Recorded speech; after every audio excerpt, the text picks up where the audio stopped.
Mes chers compatriotes, mesdames et messieurs, je m'appelle Dr Noël Tchiagne Mwadjanvita, auteur du plan Marshall de Noël Tchiagne pour la reconstruction et le développement de la RDC. Je suis 100% congolais. La RDC est la terre de mes parents, grands-parents et arrière-grands-parents du côté de mon père et de ma mère.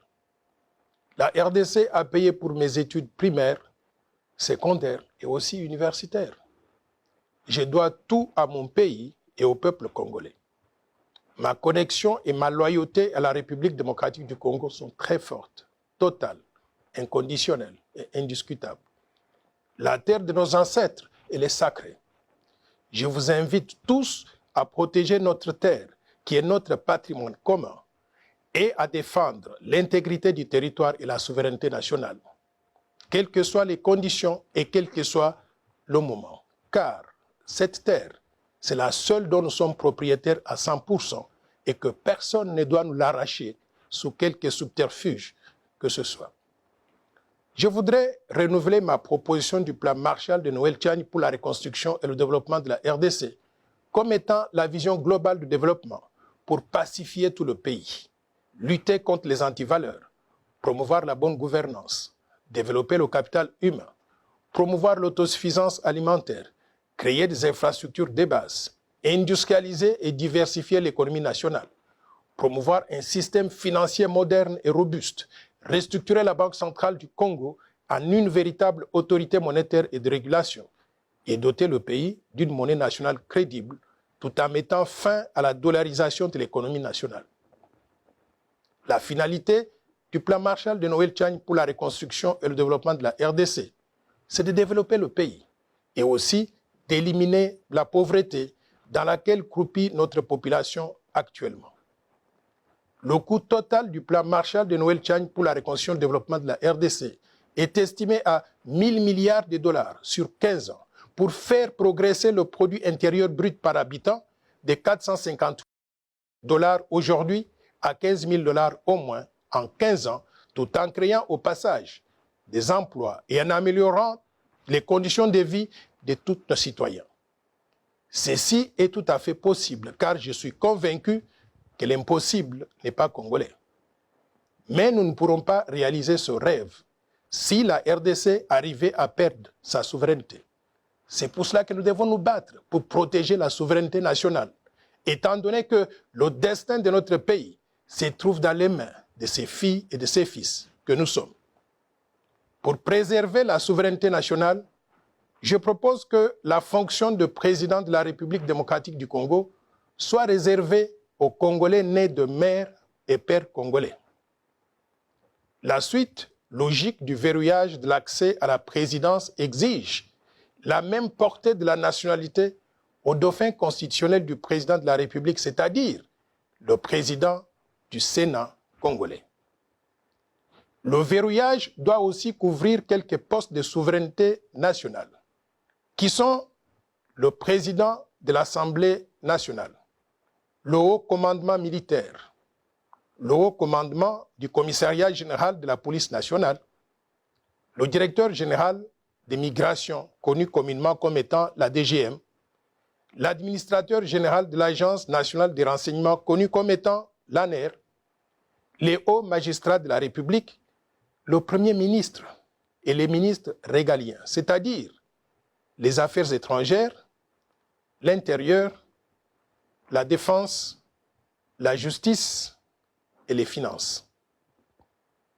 Beaucoup de compatriotes ont déjà compris les enjeux du fait de l'infiltration au sommet de l'État depuis plusieurs décennies dans notre pays. Ces compatriotes soutiennent ma position de verrouillage. Mais comme il faut s'y attendre dans une démocratie naissante, quelques compatriotes s'y opposent en avançant comme argument, d'une part, que la loi proposée serait discriminatoire parce qu'elle écarterait une partie des Congolais et certains candidats potentiels aux élections de 2023. Mais d'autre part, qu'il y a des sujets beaucoup plus importants et plus urgents sur lesquels on devrait s'attarder, notamment la misère dans laquelle croupit la population congolaise actuellement. C'est pour faire face à ces questions de pauvreté et de misère que j'ai proposé le plan Marshall, dont je venais de vous parler tout à l'heure. Chers compatriotes, mesdames et messieurs, ma proposition de verrouiller l'accès à la présidence de la RDC et aux fonctions très sensibles est importante. Pourquoi? Parce qu'elle porte sur un aspect crucial de la vie de notre pays, l'accession aux plus hautes fonctions de souveraineté nationale. Ma proposition de loi ne porte pas sur les conditions d'acquisition de la nationalité congolaise ou sur les modifications de ces conditions d'acquisition de la nationalité congolaise. Ma proposition ne changerait donc rien quant à la nationalité de ceux qui sont déjà congolais actuellement. Je voudrais vous parler d'un article important de la Constitution qui parle de ces questions de nationalité. C'est l'article 10 de la Constitution de la République qui est très clair au sujet des conditions d'acquisition de la nationalité congolaise. Cet article stipule ce qui suit. La nationalité congolaise est une et exclusive. Elle ne peut être détenue concurremment avec aucune autre. La nationalité congolaise est soit d'origine, soit d'acquisition individuelle. Est congolais d'origine toute personne appartenant aux groupes ethniques dont les personnes et le territoire constituaient ce qui est devenu le Congo, c'est-à-dire actuellement la République démocratique du Congo au moment de l'indépendance le 30 juin 1960.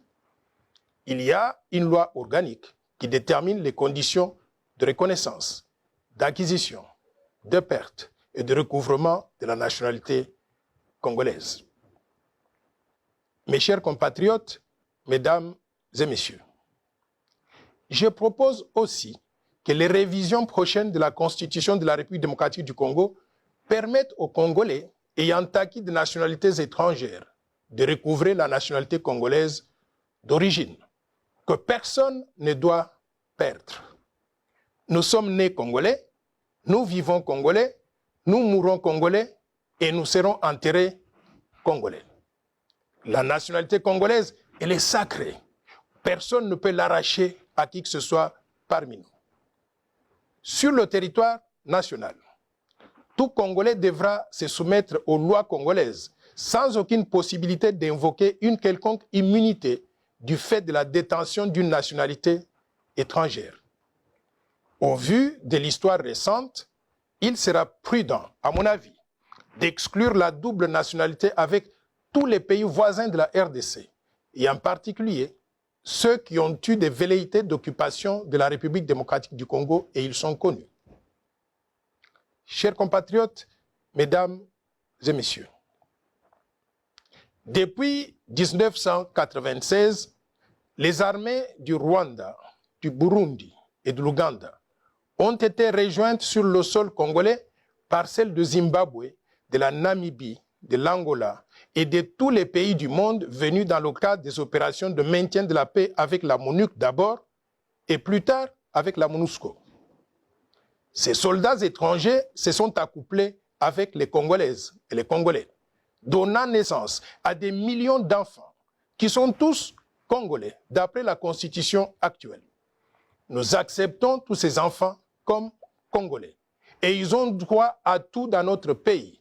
Sauf que, pour des raisons de souveraineté nationale, nous devons restreindre l'accès à la présidence de la RDC et aux fonctions de souveraineté nationale en les réservant exclusivement aux Congolais nés de mères et de pères eux-mêmes congolais. Ceci éviterait l'infiltration au sommet de l'État à travers des compatriotes qui auraient de loyauté partagée entre la République démocratique du Congo et d'autres pays étrangers. Chers compatriotes, mesdames et messieurs, ma proposition de verrouillage porte essentiellement sur les conditions d'accès à la fonction de président de la République démocratique du Congo, c'est-à-dire sur les critères qui doivent être remplis pour être candidat au poste de président de la République.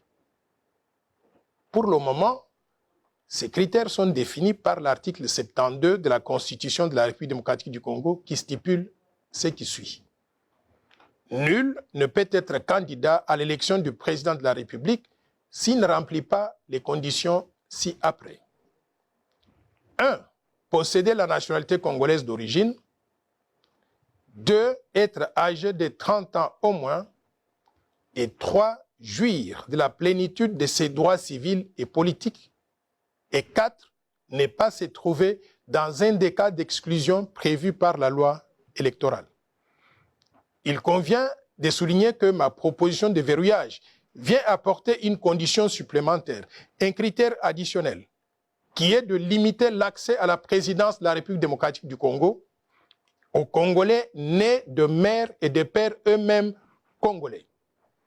Il est important de relever que ce critère additionnel vise à protéger l'intérêt national, la souveraineté nationale, la fonction suprême qui est celle de président de la République en évitant l'infiltration au sommet de l'État et en préservant la fierté d'être congolais et surtout d'être dirigé par un Congolais comme nous. Dans beaucoup de pays, il y a des dispositions qui protègent l'intérêt national et qui empêchent n'importe qui d'accéder à la magistrature suprême. De telles dispositions existent dans d'autres pays tels que le Cameroun, la Zambie, le Togo, le Gabon, le Maroc, l'Algérie, la Tunisie, le Burkina Faso et même la Turquie. Et aussi, elles existent dans des grandes démocraties telles que les États-Unis d'Amérique, où n'importe quel Américain ne peut devenir président de la République, donc des États-Unis d'Amérique. Aux USA, donc, il faut être né sur le sol américain, comme Barack Obama, Bill Clinton et aussi John F. Kennedy. Par contre, l'ancien secrétaire d'État Henry Kissinger, l'ancienne secrétaire d'État Madeleine Albright et l'ancien gouverneur de l'État de Californie, Arnold Schwarzenegger, tout en étant tous les trois pleinement des Américains, ils ne peuvent prétendre à la fonction de président des États-Unis d'Amérique. Pourquoi? Parce qu'ils ne remplissent pas un des critères d'éligibilité, c'est-à-dire d'être nés sur le sol américain. Et pourtant, ce sont des personnalités très brillantes. Vous connaissez tous Henry Kissinger. C'était l'un des secrétaires d'État américains les plus distingués. Mais il ne peut pas accéder à cette fonction à cause de cette limitation. Je tiens à préciser que ma proposition de loi est impersonnelle. Elle ne vise aucun individu, étant donné qu'à ce jour, personne n'a déclaré sa candidature à la présidence de la République lors des élections de 2023. Ma proposition n'est pas discriminatoire. Pourquoi? Parce que dans tous les pays du monde, il y a des critères d'éligibilité. Ces critères sont déterminés et discutés à l'avance. Et dès qu'ils sont adoptés par le Parlement et promulgués par le président de la République, ces critères s'appliquent à tout le monde, sans distinction, sans exception et sans discrimination. C'est ainsi que, dans la plupart des pays, il y a par exemple le critère de l'âge. En France, par exemple, pour être candidat au poste de président de la République française, il faut avoir au minimum 18 ans.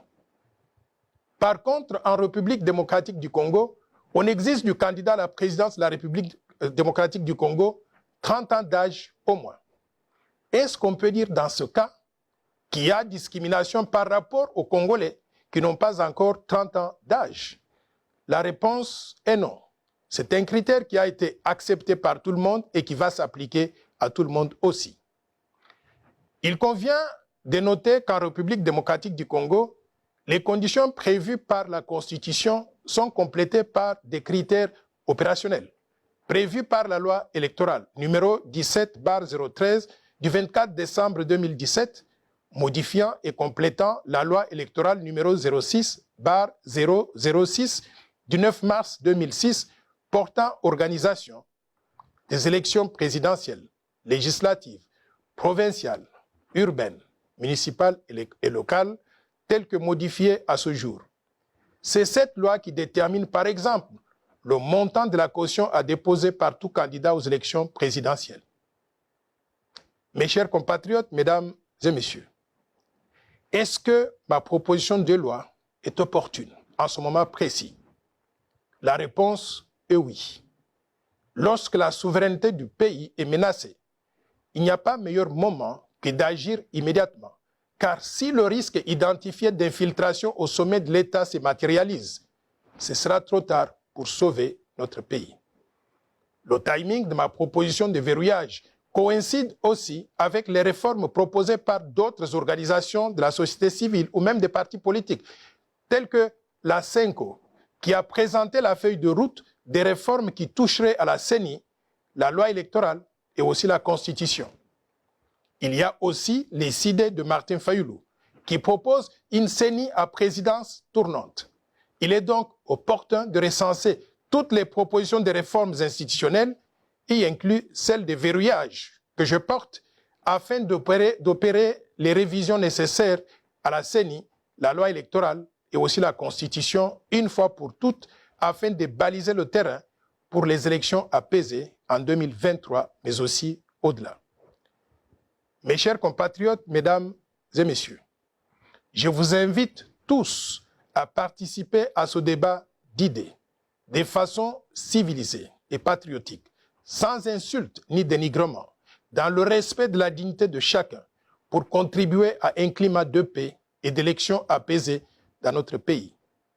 Si ma proposition de loi est adoptée, la RDC ne prendrait plus de risque de donner la magistrature suprême et d'autres fonctions de souveraineté à des personnes dont le cœur, le sang, l'allégeance et la loyauté seraient ailleurs à défaut du corps physique dans notre pays. En démocratie, c'est la majorité qui gouverne.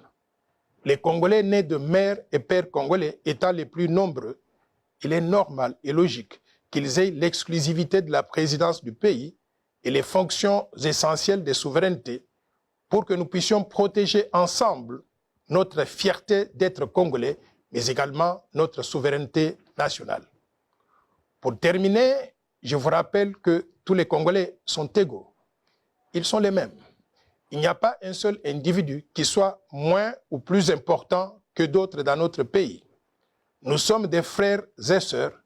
Nous devons rester unis et inséparables.